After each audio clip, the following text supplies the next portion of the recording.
Welcome to the DentiMax Tip of the Week. Today we're going to talk about bookmarking from within DentiMax. Bookmarking is a wonderful tool that helps the busy office. And the best way to show this tool off is through an example. So I'm going to show you by way of example how I would use bookmarking for the multitasking office, the busy office. And so the first thing we're going to do is we're going to go ahead and click on Patients here at the top of our screen, my little example here. And we're going to go down to David Arnett, which is me. Double click on me. And I happen to look a little bit like Tom Cruise. Not really, but this is my example. And while we're in here, let's say we're typing in my nickname or something on this patient's record. And lo and behold, the phone rings. Can you believe that? And a new patient wants to make an appointment. So as we leave the screen, which we have unfinished items on here, we'll click on Scheduler to go to the appointment book. This little window pops up and asks us, hey, what do you want to do? There's unsaved information here.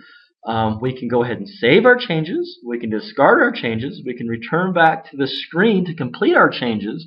Or we have this wonderful option of holding our place and then maybe going back later on to finish our changes. So we'll click on Bookmark. And what that does, it lets us go to our appointment book to make this new appointment.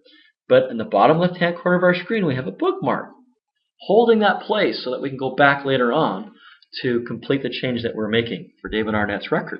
So now we're over here in the appointment screen, and I can go ahead, we'll double click here, and let's say maybe it's not a new patient of record. Maybe we're making an appointment for Jennifer Aniston.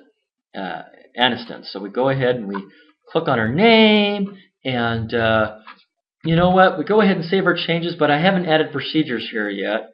Click on Save. And we'll say yes here, and boom, there's an appointment. But we want to go back to that. I can manually, even though I saved my changes, it's not going to prompt me now to bookmark it, but I can manually bookmark a screen by clicking on Bookmark this window.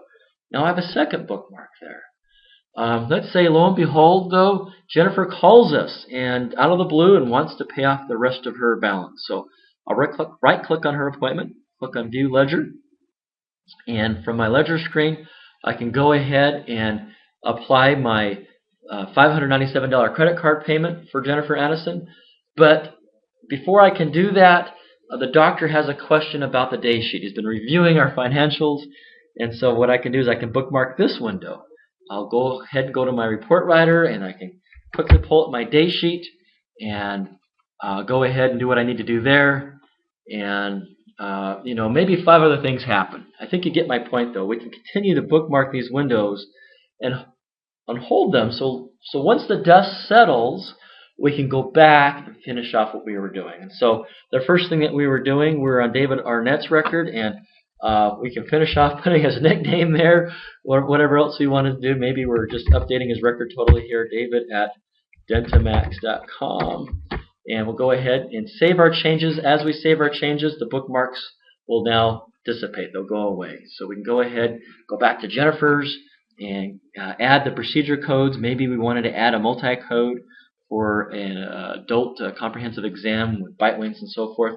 Go ahead and save that. Boom. Okay, now we're done with that one. So we can go ahead and remove that bookmark by closing down the screen. So you can go through your day once the dust is settled and click on your bookmarks to go ahead and attend to those unfinished items that you were working on.